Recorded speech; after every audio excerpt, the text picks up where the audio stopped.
was addressed to Miss S. Cushing.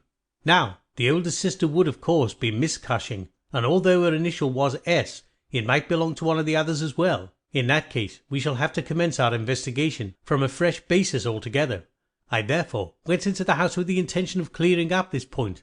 I was about to assure Miss Cushing that I was convinced that a mistake had been made when you may remember that I came suddenly to a stop.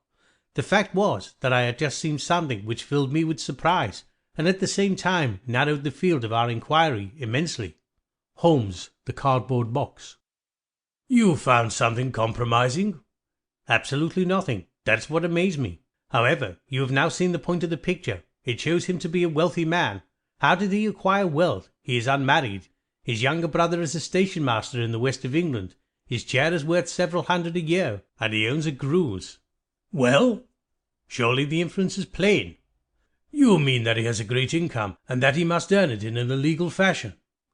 Exactly, of course. I have other reasons for thinking so. Dozens of exiguous threads which lead vaguely up towards the centre of the web where the poisonous, motionless creature is lurking. I only mention the Greuze because it brings the matter within the range of your own observation. The Valley of Fear. Dumbbell?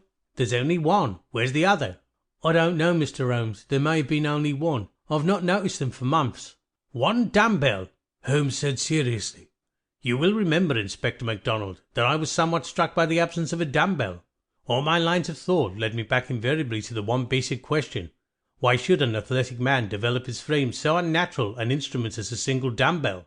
Holmes, The Valley of Fear. Small pieces of information may in themselves look to be of no importance, but may clarify things when taken together. Let us take it link by link. Holmes, Wisteria Lodge. You see all these isolated facts, together with many minor ones, all pointed in the same direction. Holmes, A Case of Identity. Remarkable, is it not? But consider the facts. It is a coincidence that it is found at the very point where the train pitches and sways as it comes round on the points. Is it not the place where an object upon the roof might be expected to fall off?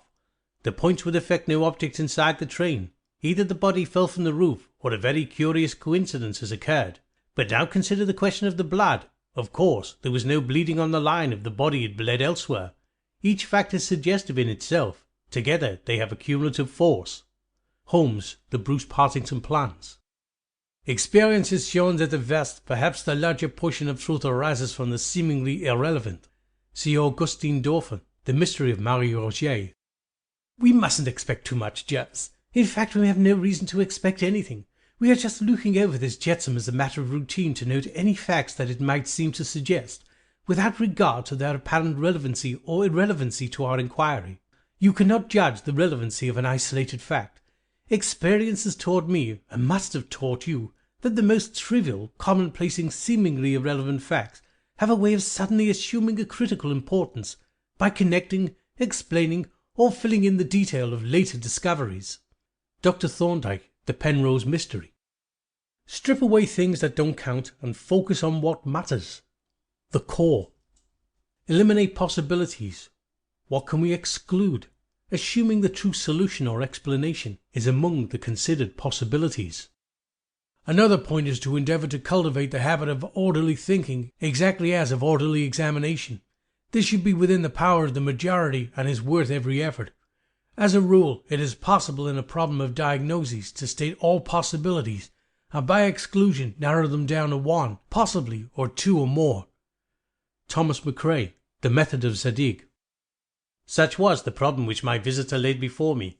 It presented, as the astute reader will already have perceived, few difficulties in its solution, for a very limited choice of alternatives must be to get to the root of the matter. Still, elementary as it was, there were no points of interest and novelty about it which may excuse my placing it upon record.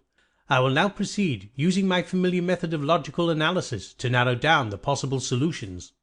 Holmes, The Blanched Soldier. But very few books would correspond with that. Exactly. There lies our salvation. Our search is narrowed down to the standardized books which anyone might be supposed to possess. Holmes, The Valley of Fear. What doesn't matter? What can't happen? What can't it be? What can't be done? It seems to me to have only one drawback, Hopkins, and that is it is intrinsically impossible. Have you tried to drive a harpoon through a body? No? Tut, tut, my dear sir, you must really pay attention to the